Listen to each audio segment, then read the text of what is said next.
When the church began to multiply, we read in the book of Acts, in the early part of it, when they were still in Jerusalem, and I spoke a little bit about it a couple days ago in a video. You can go back and look at it if you like. But the church began to multiply.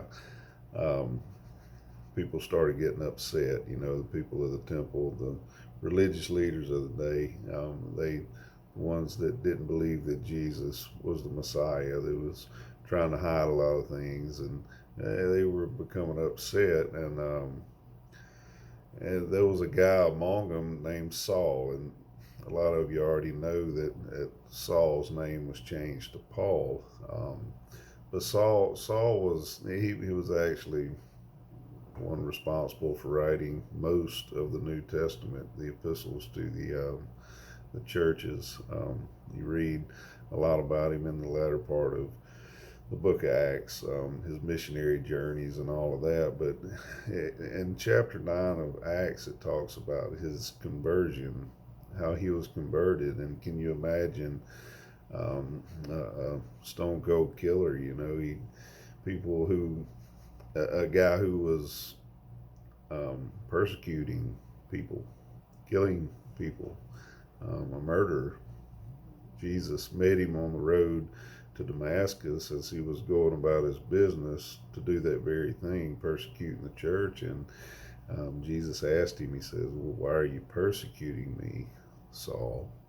And long story short, and I don't want to tell the whole story, you can go read it in the book of Acts, chapter 9. But what's interesting to me, and I wanted to talk about, was how when he finally did come before the disciples and the apostles and all, they didn't want the already saved people.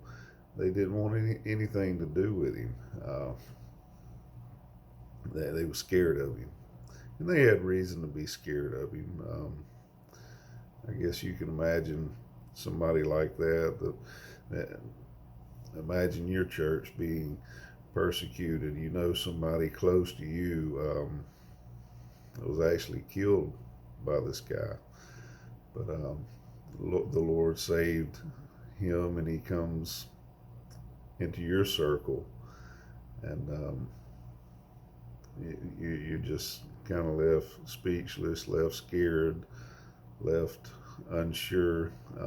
You don't really want nothing to do with the guy. You don't know what he's going to do to you. There's trust issues there. But what's interesting to me is there's one guy.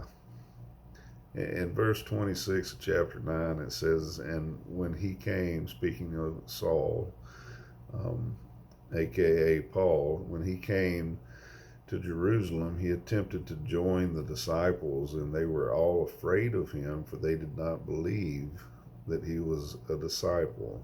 In verse 27 is the kicker. It says, But Barnabas took him and brought him to the apostles and declared to them how on the road he had seen the Lord who spoke to him, and how at Damascus he had preached boldly in the name of Jesus."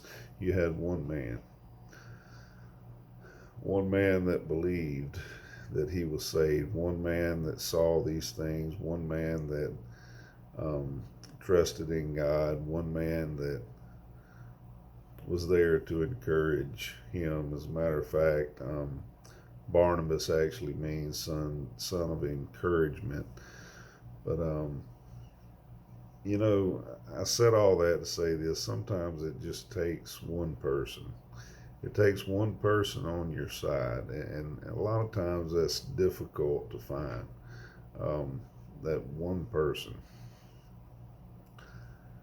Um, will you be that one person that's on somebody's side who's having a tough time being accepted? Will you be that one person that you needed at some point and may even need now? Um, think about it.